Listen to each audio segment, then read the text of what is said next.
Terry McAuliffe. Terry is a lifelong entrepreneur, proud Democrat, who has served as the 72nd governor of the Commonwealth of Virginia from 2014 to 2018. As governor, Terry focused on making the Commonwealth welcoming and inclusive and building a 21st century economy that created good jobs and expanded economic opportunity for all of Virginians.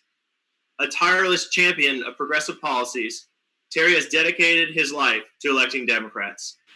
Terry McAuliffe, the floor is yours. Thank you. Great to thank all of you. It's great to be with the Mount Vernon Dems. I appreciate it. I look at the screen. I see so many friends who I've worked with through the years.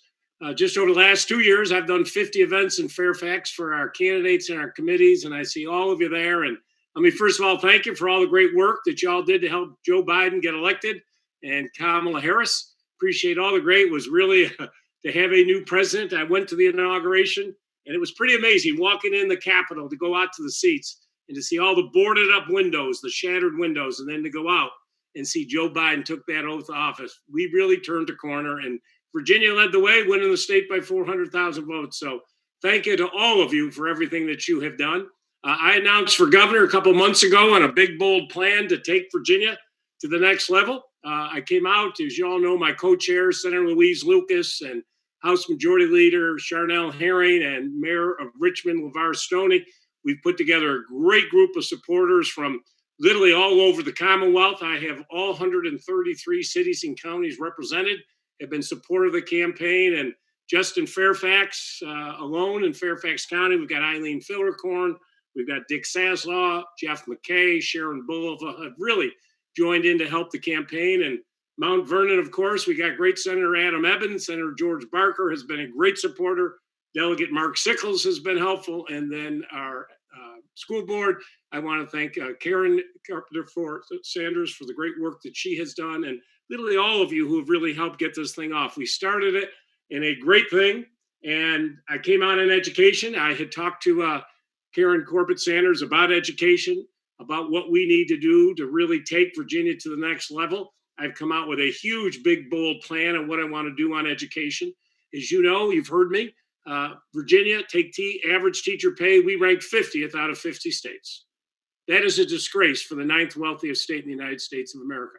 So I call for $2 billion investment. It's time to think big, be bold, and take Virginia to the next level and pay our teachers above the national average for the first time in Virginia history. I call for a scholarship, Lucy Sims Scholarship, to get a diverse, educated workforce out there. I talk about every child getting broadband, spending $75 million. With COVID, we've now seen what can happen when children don't have access to the computer equipment that they actually need to do. And we have 41,000 children today, 3 and 4 year old at risk.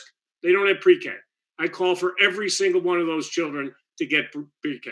It's a big, bold plan, but if we're going to rebuild this economy, if you all remember the last time I went in office, I inherited the biggest deficit, left the biggest surplus 4 years later, the most jobs ever created in Virginia history. We built an all new economy and personal income went up 12.6%. We're going to have to do that again.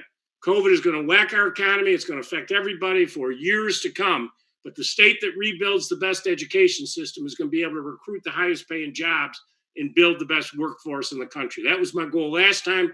That is my goal again. But if you go to Terry for Virginia, I've got big plans out on criminal justice reform, something I led on. As you know, I did more pardons than any previous governor, and I restored more felon rights than any governor in the history of America. And you know what happened? Republicans sued me again for contempt of court, loved it. But you know what? There's 200,000 people got the right to vote back. I took the Confederate flag, banned it from our license plates. I banned the box on state employees, reduced criminal justice detention facilities by 2/3, leaning in to give everybody a shot. I came out with a whole gun violence prevention plan of new things that we need to do, a ban assault weapons, get rid of these high capacity magazines. There's no place for them. I came out with a plan on affordable housing. Right now, today in Virginia, we have 261,000 Virginians that are under the threat of evictions. If you take the top 10 cities in America for evictions, Virginia has 5 of them. That is a disgrace. We have 6,000 homeless on the streets tonight, 900 of them without a roof over their heads. So I've come out with a big affordable housing of what we need to do to take Virginia forward. I came out with a STEM H plan, computer science, computational thought process, a whole thing I laid out. so that we here in Virginia can lead the country. And I came out with the toughest prescription drug plan to stop the predatory drug pricing that's been going on in this country. It will be the most aggressive that we have in the country. So I will continue to lay out these big, gigantic plans of what we need to do. I always think big. I acted boldly. Last time I had a Republican legislature, it'll be exciting to have a Democratic legislature this time. I had to veto a record of 120 bills, anti-women, anti-gay, pro-gun, all the stuff they had, and we backed them down. I never lost one single veto, and I want to thank all of our Democrats in the House and the General Assembly who really helped me do it. So my goal is to build a more equitable Virginia, make Virginia lead the country out of this horrible COVID crisis that we're in, build it so it's equitable, so the Black and brown communities that disproportionately been affected, we can rise everybody up. And as I say, that's why over 100 elected officials have joined on the campaign. We have 100 educators who already support us, but we're going to work hard. I always work hard. The last thing I'm going to say is a lot of people think, oh, the Democrats are going to win this. That's a misperception. We cannot take anything for granted. As you know, for 44 years, whoever won the White House, the other party wins the governor's mansion. I'm the only guy to break it. In 2013, I won. President Obama won in 12.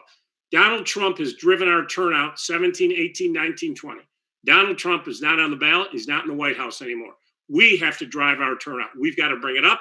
We got to build a broad coalition, just like Joe Biden did to win the presidency. We got to do that here in Virginia.